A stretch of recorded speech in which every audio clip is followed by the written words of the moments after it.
WBCS exam বা state civil service এক্সামের ক্ষেত্রে যারা প্রিপারেশন নিচ্ছে, যারা পড়াশুনো করছে, তাদের বয়স অনুযায়ী দুটো ক্যাটাগরি হয়ে যায়। প্রথম ক্যাটাগরিতে হচ্ছে সেই সমস্ত ক্যান্ডিডেট যারা সদ্য গ্র্যাজুয়েশন কমপ্লিট করলো বা এখনো ফার্স্ট ইয়ার সেকেন্ড ইয়ারে পড়ছে বা তাদের মাস্টার্স চলছে, মানে তাদের বয়স কম এবং তারা পুরোপুরি পড়াশুনোর মধ্যে ঢুকে আছে। এবং অন্যদিকে আরেকটি ক্যাটাগরি রয়েছে যেখানে স্টুডেন্টের বয়স 32-34 বছর হয়ে গেছে এবং অত্যন্ত স্বাভাবিক যে সে কোনো চাকরি করছে বা কোথাও কোনো একটা ব্যবসা করছে, কোনো একটা এনগেজমেন্ট তার রয়েছে, অথবা সে সংসার করছে, বাচ্চা সামলাচ্ছে। এবার এই বেশি বয়সে এসে তারা যদি প্রিপারেশন শুরু করে এবং WBCS নিয়ে পরিকল্পনা করে, তাহলে সেই কম বয়সী স্টুডেন্টদের চাইতে তারা কোন কোন বিষয়তে কতটা পিছিয়ে রয়েছে এবং কিভাবে তাদের নতুন অবস্ট্রাকলগুলোকে তারা হ্যান্ডেল করতে পারবে, সেই নিয়েই আজকের মূল আলোচনা। আজকে আমরা বোঝার চেষ্টা করব যে কম বয়সী ক্যান্ডিডেট এবং বেশি বয়সী ক্যান্ডিডেট এদের কার কোথায় কতটা অ্যাডভান্টেজ রয়েছে এবং যাদের বয়স বেশি রয়েছে তারা এই বয়সের প্রতিকূলতাটাকে সামলে নিয়ে কিভাবে সেই কম বয়সী ক্যান্ডিডেটদের সঙ্গে একটা কম্পিটিশনে নেমে WBCS এর মতো এক্সামকে ক্র্যাক করতে পারে। বয়স যখন 30, 32, 34 হয়ে গেছে, তখন দাঁড়িয়ে WBCS এর কথা ভাবতে গেলে যে অবস্ট্রাকলগুলো, যে প্রবলেমগুলো আমাদের সামনে আসে সেটা হচ্ছে সময় কম, নাম্বার অফ অ্যাটেম্প্ট কম, সেই সঙ্গে এনথু লেভেল বা এনার্জি অত্যন্ত কম, এবং লাস্ট হচ্ছে গিয়ে দীর্ঘদিন পড়াশুনোর বাইরে থাকার একটা ভয়। সময়, এনথু, সুযোগ, অপরচুনিটি সবকিছুই তাদের কম। তার মানে কি এটা যে যারা খুব কম বয়সে WBCS এর প্রিপারেশন শুরু করছে তাদের থেকে অনেকটা পিছিয়ে রয়েছে? বিষয়টা কিন্তু তা নয়। আসলে আমাদের প্রত্যেকের জীবনে হাফ গ্লাস অফ ওয়াটারের একটা থিওরি প্রযোজ্য। মানে প্রত্যেকের জীবনে কিছু না কিছু বেশি আছে, কিছু না কিছু কম আছে। এবার ওই গ্লাসের অর্ধেক খালিটা দেখবে না ভর্তিটুকু দেখবে, তার উপর দাঁড়িয়ে কিন্তু তোমার গোটা জীবন নির্ভর করে। সুতরাং যা কম আছে সেগুলোকে পার করে যেটুকু তোমার মধ্যে আছে সেটুকুকে ইউটিলাইজ করে কিভাবে এই এক্সাম ক্র্যাক করে বেরিয়ে যাওয়া সম্ভব সেটা খুব ভালো করে বুঝতে হবে। বেশি বয়সে যে WBCS এর প্রিপারেশন নিতে গেলে যে যে প্রবলেমগুলোর কথা আলোচনা করলাম, এবার এই এক একটা প্রবলেমকে বুঝতে হবে এবং এই প্রবলেমগুলোর মধ্যে কোথায় কিভাবে কি সলিউশন লুকিয়ে আছে সেটা আমাদেরকে খুঁজে বার করতে হবে। প্রথম যেটা বলেছিলাম, সময় কম। তার কারণ যার বয়স বেশি সে চাকরি করছে, ব্যবসা করছে বা সংসার করছে, সুতরাং অত্যন্ত স্বাভাবিক যে তার হাতে সময় কম। এবার এই কম সময়ের মানে কিন্তু এটা নয় যে তুমি অনেক পিছিয়ে থাকছো। তার কারণ হচ্ছে যাদের হাতে অফুরন্ত সময়, 12 ঘন্টা কি একটানা সে পড়াশুনো করছে, বা একটানা সে যদি 12 ঘন্টা পড়াশুনো করেও থাকে, সেই পড়াশুনো কি কোনোভাবে কাজে লাগছে? এটা কিন্তু অনেকটা কোয়ালিটি ভার্সেস কোয়ান্টিটির একটা খেলা। মানে তুমি অনেক বেশি কোয়ান্টিটির দিকে না তাকিয়ে যদি কোয়ালিটির দিকে ফোকাস করো, তাহলে কিন্তু জয় তোমার নিশ্চিত। তোমার অল্প সময় যেটুকু হাতে আছে সেটুকুকে কাজে লাগিয়ে তুমি কিন্তু এক্সাম ক্র্যাক করতেই পারো, কিন্তু হ্যাঁ, প্রয়োজন হচ্ছে খানিকটা স্ট্র্যাটেজি। প্রয়োজন হচ্ছে ওই সময়টুকুকে একটা সুনির্দিষ্ট টেকনিক্যাল ম্যানেজমেন্ট থিওরির মাধ্যমে ভাগ করে নেওয়া, যাতে কিনা এক একটা মিনিট ইউটিলাইজ করা যায়। একটা কথা মাথায় রাখবে, যখন পেটে খিদে থাকে তখনই কিন্তু মানুষ খেতে পায়। একটা কম বয়সী ছেলে, বাবা মায়ের সাপোর্ট রয়েছে, তার কাছে অপশন অপরচুনিটি দুটো একসঙ্গে কাজ করছে। এই অপশন আর অপরচুনিটি একসঙ্গে নিয়ে কখনো টার্গেট সেট করা যায় না। সে যতটা টার্গেটের প্রতি ডিটারমাইন্ড থাকবে, তার চাইতে তোমার ডিটারমিনেশন কিন্তু অনেক বেশি থাকবে। তার কারণ হচ্ছে তুমি টার্গেট সেট করছো তোমার নিড এবং ম্যাচিউরিটি, এই দুটোর কম্বিনেশন নিয়ে। সুতরাং নিড এবং ম্যাচিউরিটি যদি এক জায়গায় চলে আসে, তুমি যদি নিজে রিয়েলাইজ করতে পারো, কারণ তুমি অলরেডি কিছু প্রাইভেট ফার্মে কাজ করে ফেলেছো বা কিছু ব্যবসা করেছো বা সংসার করেছো, এবং তারপর তুমি রিয়েলাইজ করছো যে না, WBCS আমার জীবনটায় অনেক বেশি শান্তি আনতে পারে, অনেক বেশি সমৃদ্ধি আনতে পারে। এই রিয়েলাইজেশনে দাঁড়িয়ে তুমি যখন কোনো একটা বিষয়কে টার্গেট করছো, তুমি যখন একটা ডিটারমিনেশন তৈরি করছো, তখন কিন্তু এই এক্সাম তোমার কাছে ধরা দিতে বাধ্য। সুতরাং সময় বেশি আছে কি কম আছে না ভেবে যেটুকু সময় আছে সেটুকুকে কাজে লাগাতে শিখতে হবে। দ্বিতীয় প্রবলেম হচ্ছে কম বয়সী স্টুডেন্টদের চাইতে বেশি বয়সী স্টুডেন্টদের এনার্জি লেভেল কিন্তু একটু ডাউন থাকবেই। কারণ সারাদিন অফিস সামলে, ব্যবসা সামলে বা সংসার সামলে, ছোট ছেলে মেয়ে যদি থাকে তাহলে তো কথাই নেই, তাদের পেছনে সারাদিন দৌড়ে দিনের শেষে তুমি যখন পড়তে বসবে তখন পড়াটা তোমার কাছে খানিকটা বোঝা মনে হবে, কঠিন মনে হবে। কিন্তু এটা সম্পূর্ণভাবে প্র্যাকটিস এবং তোমার ডিটারমিনেশন, এই দুটো জিনিসের ওপর দাঁড়িয়ে রয়েছে। আগে আমরা প্রবলেমগুলো বুঝে নেব, তারপর আমি তোমাদেরকে কিছু টেকনিক বলবো, কিছু থিওরি বলবো, যেগুলো অ্যাপ্লাই করলে কিন্তু সময় কম থাকুক বা এনার্জি কম থাকুক, অপরচুনিটি কম থাকুক, যাই কম থাকুক না কেন, যেটুকু কম রয়েছে সেটুকুকে ইউটিলাইজ করে এই এক্সাম নিয়ে তুমি বেরিয়ে যেতে পারবে। এনিওয়ে, তৃতীয় যে প্রবলেমটা নিয়ে আমাদের মূল আলোচনা, সেটা হচ্ছে নাম্বার অফ অ্যাটেম্পট। বয়স বেড়ে গেলে কম। এবার তুমি একটা কথা ভাবো যে তোমার নাম্বার অফ অ্যাটেম্পট যদি 6টা থাকে, 7টা থাকে, তার মানে কি তুমি এটা ধরে নিচ্ছ যে 6বার 7বার ফেল করে ফাইনালি তুমি একবার WBCS ক্র্যাক করে পাশ করে বেরিয়ে যাবে? সুতরাং নাম্বার অফ অ্যাটেম্পট তোমার কম থাকলো বা বেশি থাকলো এটা তো ম্যাটার করে না। কারণ তুমি যদি সঠিক ডিটারমিনেশন নিয়ে, সঠিক পদ্ধতিতে, টেকনিক্যালি নিজের একটা স্ট্র্যাটেজি রেডি করে সুন্দরভাবে নিজের পড়াশুনো নিয়ে এগোতে যাও, তাহলে তোমাকে ওই অ্যাটেম্পট গুনে লাভ নেই, তোমাকে ওই ফার্স্ট বা সেকেন্ড অ্যাটেম্পটেই চান্স পেতে হবে। তার কারণ হচ্ছে বয়স বেড়ে গেলে যে পরিমাণ সোশ্যাল রেসপন্সিবিলিটি তোমার মাথায় থাকে, দীর্ঘদিন তুমি কিন্তু এই প্রিপারেশন নিয়ে এগোতে পারবে না। 1 বছর 2 বছর পর্যন্ত ম্যাক্সিমাম। তারপর পারিপার্শ্বিক পরিস্থিতি এমন একটা জায়গায় এসে দাঁড়াবে যে WBCS ক্র্যাক করা তোমার পক্ষে সম্ভব নাই হতে পারে। সুতরাং তুমি সব সময় এটাকে টার্গেট রাখো যে ফার্স্ট বা সেকেন্ড অ্যাটেম্পটে তোমাকে অ্যাট এনি কস্ট বেরোতেই হবে। এই যে বেরোতেই হবে, এই চিন্তা ভাবনাটাই কিন্তু তোমার প্রিপারেশনের 80% রসদ যোগাবে। সুতরাং অত্যন্ত মনের জোর নিয়ে তুমি যদি এগোতে পারো, এবং কিছুক্ষণ বাদে আমি যে টপিকগুলো নিয়ে বা যে থিওরিগুলো নিয়ে আলোচনা করব সেগুলোকে অ্যাপ্লাই করে তুমি যদি সঠিকভাবে একটা রেল লাইনের ওপর চাকাগুলোকে রাখতে পারো, তাহলে কিন্তু তুমি গন্তব্যে পৌঁছে যাবে। আরেকটা প্রবলেম যেটা হচ্ছে অনেক দিন পড়াশুনোর বাইরে থাকা। একটা কথা বুঝে দেখো যে স্কুল কলেজে তুমি কোনো একটা সাবজেক্ট যখন পড়ছো, তখন স্কুল কলেজ তোমাকে সেই সাবজেক্টের বেস থিওরিটুকু বোঝাচ্ছে, তোমাকে hard core of the subject পর্যন্ত পৌঁছে দিচ্ছে, কিন্তু তার মানে এটা নয় যে গভর্নমেন্ট ডিপার্টমেন্টের পার্সপেক্টিভে সেই সাবজেক্ট কিভাবে কাজে লাগতে পারে সেই অ্যাঙ্গেলে তোমাকে পড়াশুনো করাচ্ছে। সেটা তো হয় না। তুমি সাপোজ হিস্ট্রি পড়ছো, হিস্ট্রির সর্বস্ব তোমাকে পড়তে হচ্ছে, ইন্ডিয়ান হিস্ট্রি বা ওয়ার্ল্ড হিস্ট্রির প্রত্যেকটা টপিক তোমাকে টাচ করে বেরিয়ে যেতে হচ্ছে, যাতে কিনা তুমি হিস্ট্রি সম্পর্কে সামগ্রিক একটা জ্ঞান তৈরি করতে পারো। কিন্তু WBCS এক্সামের ক্ষেত্রে তুমি যখন হিস্ট্রি পড়ছো, তখন ওই government department, government exam, competitive এক্সামের পার্সপেক্টিভে হিস্ট্রিকে একটু অন্য চোখে, অন্য দৃষ্টিভঙ্গি দিয়ে তোমাকে দেখতে হবে। সুতরাং তুমি পড়াশুনোর মধ্যে থাকো বা দীর্ঘদিন পড়াশুনোর বাইরে থাকো, যাই হোক না কেন, তোমাকে কিন্তু একদম জিরো থেকেই শুরু করতে হবে। এবং এই জিরো থেকেই যদি শুরু করতে হয়, তাহলে ওই কতটা গ্যাপ আছে, কতদিন বাদে তুমি পড়াশুনো শুরু করছো, এসব ভেবে লাভ নেই। আসলে আমরা অনেক ক্ষেত্রে অকারণে শুধু ভয়টাকে বাড়াতে থাকি, আর এই ভয় আমাদের পাওয়া জিনিসগুলো হাত থেকে ছিনিয়ে নিয়ে বেরিয়ে চলে যায়। সুতরাং ভয় পেলে হবে না, স্ট্র্যাটেজি অ্যাপ্লাই করো, টেকনিক অ্যাপ্লাই করো, নিজেকে বোঝার চেষ্টা করো, বিভিন্ন রকম ভাবে অ্যানালিসিস করে দেখো যে কিভাবে তোমার পক্ষেও WBCS ক্র্যাক করা সম্ভব হয়। এবার আসি সলিউশনে। বেশি বয়সে তুমি প্রিপারেশন নিচ্ছ, WBCS ক্র্যাক করতে চাইছো, তোমার হাতে সময় কম, নাম্বার অফ অ্যাটেম্পট কম, তোমার এনথু লেভেল ডাউন এবং পড়াশুনোর অপরচুনিটি তোমার একটু কমই রয়েছে। সার্বিকভাবে তোমার সামনে অনেকগুলো অবস্ট্রাকল রয়েছে। এবার সবসময় তুমি যদি বসে আফসোস করতে থাকো, আমি যদি কলেজ লাইফ থেকে প্রিপারেশনটা নিতাম তাহলে কত ভালো হতো, তাতে তো তোমার কাজ এগোবে না। তোমাকে সলিউশন খুঁজে বার করতে হবে। চলো এবার সেই সলিউশনগুলো নিয়ে আলোচনা করি যে কিভাবে বেশি বয়স হয়ে যাওয়ার পরেও বিভিন্ন রকম সোশিয়াল রেসপন্সিবিলিটি, সাংসারিক যে সমস্ত দায় দায়িত্ব, সেগুলো সামলেও WBCS এর মতো এক্সাম ক্র্যাক করা পসিবল।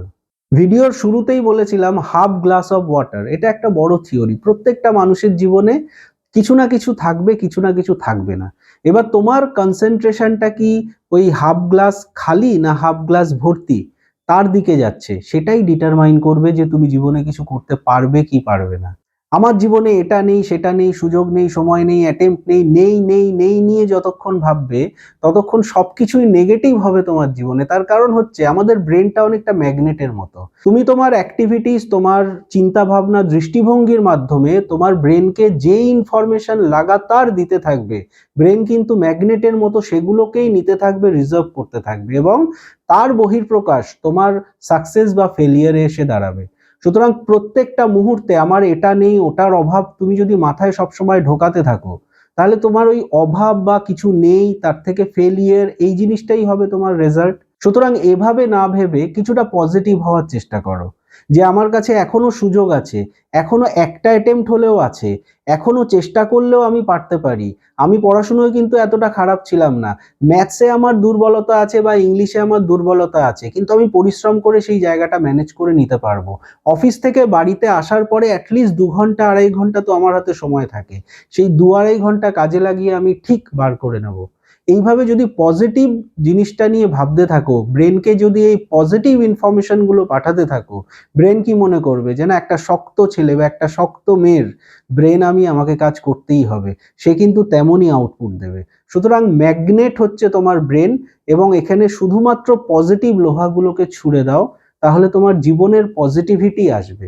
এক্সপেরিমেন্ট নয়, কিন্তু আবার এক্সপেকটেশনও নয়।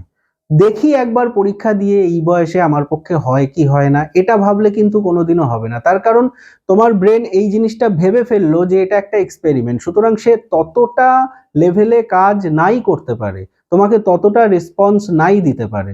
সুতরাং তোমাকে ডিটারমিনেশন নিয়ে এগোতে হবে, তোমাকে অত্যন্ত প্রতিজ্ঞাবদ্ধ হতে হবে, কিন্তু আবার একই সঙ্গে প্রচুর পরিমাণ এক্সপেকটেশনও নিলে হবে না। তার কারণ হচ্ছে, একটা সিম্পল এক্সাম্পল দিয়ে বোঝাই।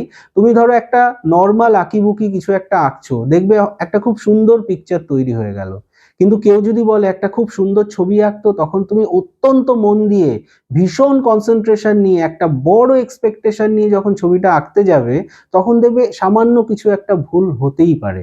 সুতরাং ওই বেশি এক্সপেকটেশন নিয়ে চলার চাইতে তুমি এটাকে জীবনের একটা অঙ্গ, একটা অংশ হিসাবে নাও। তোমাকে পড়তে হবে, তোমাকে চাকরি পেতে হবে, এই ডিটারমিনেশনটা রাখো, কিন্তু রুটিন মেনটেন করো যে হ্যাঁ, এই 2 ঘন্টা এই 2.5 ঘন্টা পড়বো, প্রত্যেক দিন পড়তে বসবো এবং একটা স্ট্র্যাটেজি মেনটেন করে পড়াশুনো করার চেষ্টা করব। কি সেই স্ট্র্যাটেজি এরপরে আমি বলবো, কিন্তু এইভাবে যদি নিজেকে ধরে রাখতে পারো টানা 1 বছর বা 1.5 বছর, তাহলে কিন্তু সাকসেস আসতে বাধ্য। এরপরে আরেকটা সলিউশন আছে, সেটা হচ্ছে কোয়ালিটি ভার্সেস কোয়ান্টিটি। অনেক বেশি পরিমাণ পড়ার চাইতে অল্প পড়ো, কিন্তু সেই পড়াটা যেন একটা কোয়ালিটি পড়াশোনা হয়। তুমি কি পড়বে কি পড়বে না সেটার ওপরেই কিন্তু তোমার সাকসেস দাঁড়িয়ে রয়েছে। তুমি ধরো এনসিইআরটি, লক্ষ্মীকান্ত, কৃষ্ণা রেড্ডি বিভিন্ন বিখ্যাত বইগুলো নিয়ে আপাদমস্তক পড়ে সেটাকে মনে রেখে পরীক্ষার হলে উগরে দেওয়ার চেষ্টা করলে সেটা কিন্তু কারোর পক্ষেই সম্ভব নয়। বইগুলো নিয়ে তোমাকে কি করতে হবে, কনসেপ্ট বুঝতে হবে, সাবজেক্টের ওপর একটা গ্রিপ তৈরি করতে হবে, বেসিক ইনফরমেশন গুলো রেডি করতে হবে, বই থেকে আন্ডারলাইন করা বিভিন্ন বিষয়বস্তুগুলো খাতায় নোট ডাউন করে সেই খাতাটা পড়তে হবে। অর্থাৎ এক্ষেত্রে তোমার একজন গাইডের প্রয়োজন, কারণ যে তোমাকে পড়াবে, যে তোমাকে হেল্প করবে, সে যেন পড়াশুনো করে এবং তার এফার্টের মাধ্যমে তুমি যেন পরীক্ষাটা ক্র্যাক করে বেরিয়ে যাও। অর্থাৎ ছোটবেলার ওই গল্পটার মতো, একটা লাঠি ভেঙে ফেলা সম্ভব, কিন্তু একটা বাঁধ তৈরি হলে সেটা কিন্তু ভাঙা যায় না। সুতরাং অনেক মানুষের মিলিত প্রয়াসকে তুমি যদি একসঙ্গে এক্সিকিউট করতে পারো, তাহলে তোমাকে একটা কালেকটিভ স্ট্রেংথ নিয়ে এগোতে হবে। তুমি একার পিঠে সমস্ত বোঝা না চাপিয়ে দিয়ে অনেকের হেল্প নিয়ে সমস্ত শক্তিগুলোকে অ্যাকিউমুলেট করে তারপর তুমি পরীক্ষার হলে যাও। তোমার কিন্তু ওই 10 ঘন্টা 8 ঘন্টা পড়াশোনার প্রয়োজন হবে না, ইনফ্যাক্ট প্রয়োজন হয়ও না। এবং 8-10 ঘন্টা পড়াশুনো করে তারা কত ইনফরমেশন মাথায় নিয়ে কিভাবে এক্সিকিউট করে, এটা আমার বুদ্ধির বাইরে। কারণ আমি মনে করি ডাব্লিউবিসিএস এর মতো এক্সাম, যেখানে কম্পিটিশন যথেষ্ট হাই, সেখানে ততক্ষণ পর্যন্ত তোমার সাকসেস আসবে না যতক্ষণ পর্যন্ত তুমি খুব সুন্দরভাবে একটা লম্বা অ্যানালিসিস করে বুঝে না নিচ্ছ যে কোন জিনিসগুলো তুমি পড়বে এবং কোন জিনিসগুলো বাদ দেবে। এটা অত্যন্ত ইম্পর্টেন্ট ডাব্লিউবিসিএস এক্সামের ক্ষেত্রে। এবং এর সঙ্গে আরেকটা সলিউশন, সেটা হচ্ছে ইন্ডিভিজুয়াল একটা স্ট্র্যাটেজি তৈরি করতে হবে। ইন্ডিভিজুয়াল স্ট্র্যাটেজি মানে অন্য কাউকে নকল করে লাভ নেই। ভাই, তুই কিভাবে ডাব্লিউবিসিএস ক্র্যাক করেছিস, তোর ফান্ডাটা বল, তুই কোন সাবজেক্ট খুব ভালো করে পড়েছিস। সে একজন আলাদা ইন্ডিভিজুয়াল ব্যক্তিত্ব, তুমি একজন আলাদা ইন্ডিভিজুয়াল ব্যক্তিত্ব। তার পড়ার স্টাইল, তার মনে রাখার স্টাইল বা তার মেমোরি ক্যাপাসিটি তোমার চাইতে বেশিও হতে পারে, কমও হতে পারে। সুতরাং তোমাকে নিজেকে চিনতে হবে, তোমার যে যে জায়গাগুলো ড্রব্যাক রয়েছে সেগুলোকে কারেকশন করতে হবে। অনেকগুলো সাবজেক্ট নিয়ে ডাব্লিউবিসিএস এর পরীক্ষা, কোন সাবজেক্টের ওপর তুমি বেশি ফোকাস করবে, কোন সাবজেক্টের ওপর তোমার ফোকাস বা প্র্যাকটিসটা একটু কম থাকবে, সেই ব্যালেন্সটা তোমাকে মেনটেন করতে হবে। এবং এই ইন্ডিভিজুয়াল স্ট্র্যাটেজি তৈরি করার পর যে বিষয়বস্তু আসে সেটা হচ্ছে অথেন্টিক সাজেশন। একটা বড় কম্পিটিটিভ এক্সামে তোমার বয়স হয়ে যাওয়ার পর, তোমার সোশ্যাল রেসপন্সিবিলিটি, তোমার চাকরি, তোমার সংসার সবকিছু সামলানোর পর এক্সাম যদি ক্র্যাক করতে হয়, তাহলে শুরু থেকে শেষ পর্যন্ত বছরের পর বছর পড়াশুনো করে প্রচুর পরিমাণ জ্ঞান অর্জন করে তারপর পরীক্ষার হলে এক্সিকিউট করার মতো সময় বা সুযোগ তোমার নেই। তোমার প্রয়োজন শর্টকাট, তোমার প্রয়োজন টেকনিক্যালি ডিজাইনড কিছু স্ট্র্যাটেজিক নোট, তোমার প্রয়োজন হচ্ছে সাজেশন। সুতরাং সাজেশনের ওপর নির্ভরশীল হও, একটা কালেকটিভ স্ট্রেংথ তৈরি করার চেষ্টা করো, প্রপার গাইডেন্সের আন্ডারে পড়াশুনো করো, এবং কি পড়বে কি পড়বে না সেটাকে খুব সুন্দর করে নিজের ইন্ডিভিজুয়াল স্ট্র্যাটেজি বা নিজের ইন্ডিভিজুয়াল উইকনেস এবং স্ট্রেংথ অনুযায়ী ভাগ করে নিতে হবে। একটা কথা আবার মনে করাবো, যে তোমার টার্গেট কিন্তু তোমার নিড এবং তোমার ম্যাচিউরিটি, এই দুটোর কম্বিনেশনে তৈরি হচ্ছে। তুমি কিন্তু এতটা ম্যাচিওর হয়ে গেছো এই বয়সে এসে যে সংসারে কোনটা ভালো কোনটা খারাপ তুমি বুঝে গেছো। তোমার একটা বাস্তব বোধ বা একটা বাস্তব চিন্তা ভাবনা কিন্তু তৈরি হয়ে গেছে। তুমি কিন্তু একটা ছোট্ট ছেলে মেয়ের মতো ইম্যাচিওর নও। তুমি কিন্তু এখন এই মুহূর্তে দাঁড়িয়ে তোমার জীবন বা তোমার ক্যারিয়ার নিয়ে এক্সপেরিমেন্ট করতে রাজি নও। তুমি কিন্তু অত্যন্ত ডিটারমিনেশন নিয়ে WBCS আমাকে পেতেই হবে, কারণ আমি দেখেছি এর বাইরে জীবনটা কেমন, আমি দেখেছি প্রাইভেট ফার্মের জব কেমন, আমি দেখেছি আমার একটা আইডেন্টিটি না থাকলে জীবনটা কোন জায়গায় যেয়ে পৌঁছায়।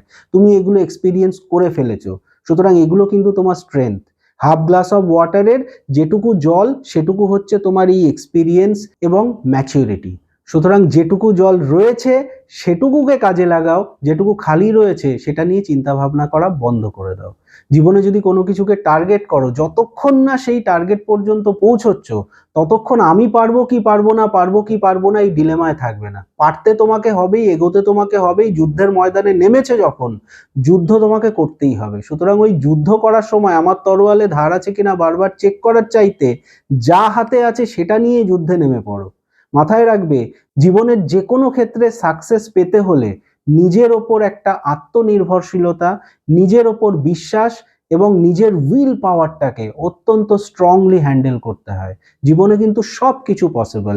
34-35 বছর বয়সে এসেও তুমি যদি WBCS কে টার্গেট করো সেটাও কিন্তু পসিবল।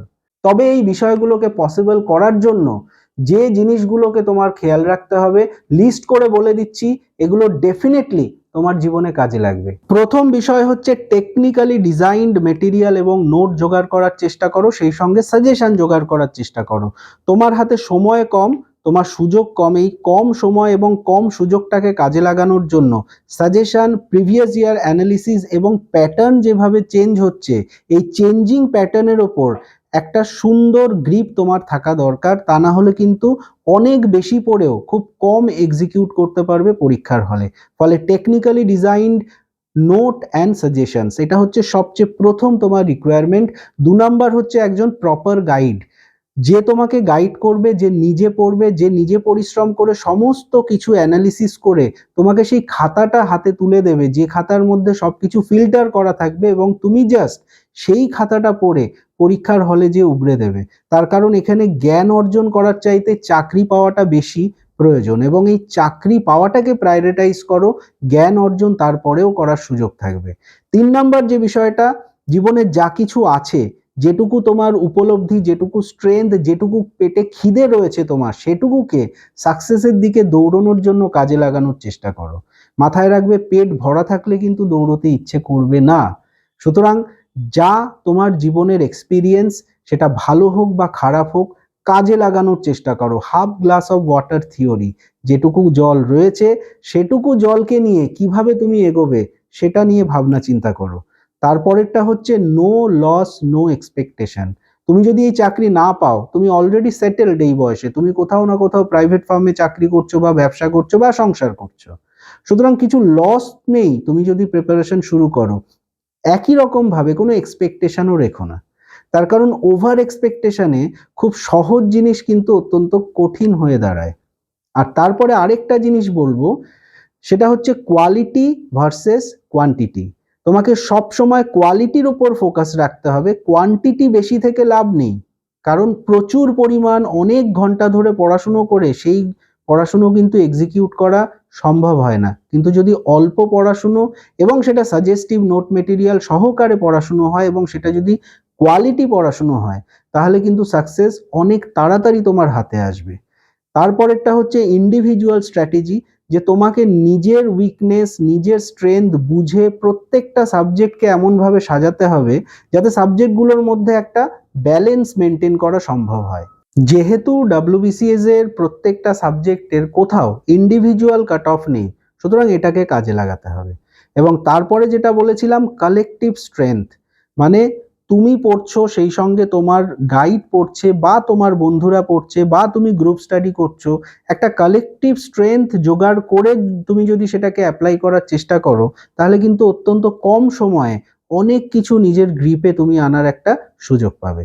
এই বিষয়গুলোকে তুমি যদি মেনটেন করো, তাহলে ডেফিনেটলি কম সময়, বেশি বয়সে, less opportunity, less time, less number of attempt বা পড়াশোনার বাইরে দীর্ঘদিন থাকার পরেও ডাব্লিউবিসিএস তোমার হাতে ধরা দিতে পারে।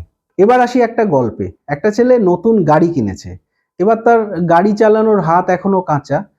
এবার ট্রাফিক জ্যাম থাকা অবস্থায় কলকাতার ট্রাফিকে গাড়িটা চালানো তার পক্ষে ইজিয়ার হবে, নাকি একটা গ্রামের ফাঁকা রাস্তায় তার পক্ষে গাড়ি চালানোটা ইজিয়ার হবে? ডেফিনেটলি গ্রামের ফাঁকা রাস্তায়। তার কারণ সে সদ্য গাড়ি চালানো শিখেছে, এখনো প্যাচ ঘোচগুলো শিখে পারেনি, এখনো হঠাৎ করে বিভিন্ন গাড়ির বিভিন্ন সিগন্যাল বুঝে কাটিয়ে এগিয়ে এই বিষয়গুলো পর্যন্ত সে পৌঁছয়নি। একই রকম তোমার চিন্তা ভাবনাতেও দুটো দিক আছে, দুটো রাস্তা আছে। একটা হচ্ছে গিয়ে সহজ সরল চিন্তা ভাবনা, আমি ডাব্লিউবিসিএস পেতে চাই, আমি চেষ্টা করছি, আমি পড়াশুনো করছি, আমি লাগাতার এটার পেছনে লেগে পড়ে আছি, আমি শেষ দেখে ছাড়বো, সোজা রাস্তা। আরেকটা হচ্ছে ট্রাফিকের রাস্তা, আমি যদি না পাই কি হবে, তাহলে আমার অন্য কোনো রাস্তা কি খোলা আছে কিনা, ওই ছেলেটা কি করে পেলো, চলো তার সঙ্গে একবার দেখা করি, অমুক ভদ্রলোক কি বলছেন, চলো তার কথাটা শুনি। বিভিন্ন ট্রাফিকে তুমি যদি আটকে পড়ো, তাহলে গাড়ি নিয়ে এগোনোটা কিন্তু খুব ডিফিকাল্ট হবে। আমি বলছি না যে সারা জীবন শুধু সোজা রাস্তায় সে গাড়ি চালাবে, কিন্তু শুরুটা এমন হতে হবে যে তুমি আগে তোমার ফিক্সড ডিটারমিনেশনের লেভেল পর্যন্ত তো পৌঁছো, তুমি আগে বিশ্বাস করা তো শুরু করো যে তোমার দ্বারা সম্ভব, তারপরে তুমি ট্রাফিকে যাও, তারপরে তুমি এক্সপেরিমেন্ট করো, তুমি অনলাইনের বিভিন্ন রিসোর্স গুলোকে কাজে লাগাও, কিন্তু তার আগে প্রত্যেকটা সাবজেক্টের বেসিক ইনফরমেশন পড়ো, নোটগুলো পড়ো, সাজেস্টিভ আকারে প্রত্যেকটা সাবজেক্টকে সাজিয়ে নাও, এগোনোটা তো শুরু করো। একবার যদি এগো, হাত সেট হয়ে যাবে, এবং হাত যদি সেট হয়ে যায়, তারপরে যে কোনো ট্রাফিকে তুমি গাড়ি চালাতে পারবে। সুতরাং যা বললাম, যে বিষয়গুলো নিয়ে আলোচনা হলো, যদি নিজের জীবনে ইমপ্লিমেন্ট করতে পারো, তোমার 32 বছর 34 বছর বয়স হোক না কেন, তোমার নাম্বার অফ অ্যাটেম্প্ট কম থাকুক না কেন, ডাব্লিউবিসিএস ক্র্যাক করা কিন্তু পসিবল এবং মাচ মোর ইজিয়ার। এই পদ্ধতিতে তুমি যদি পড়াশোনাটাকে এগিয়ে নিয়ে যেতে পারো। অনেকদিন বাদে ইউটিউবে আবার ভিডিও দিলাম, আশা করি এই ভিডিওটা তোমাদের হেল্প করবে কোথাও না কোথাও। আবার আসবো নতুন কোনো টপিক নিয়ে। থ্যাংক ইউ, ধন্যবাদ।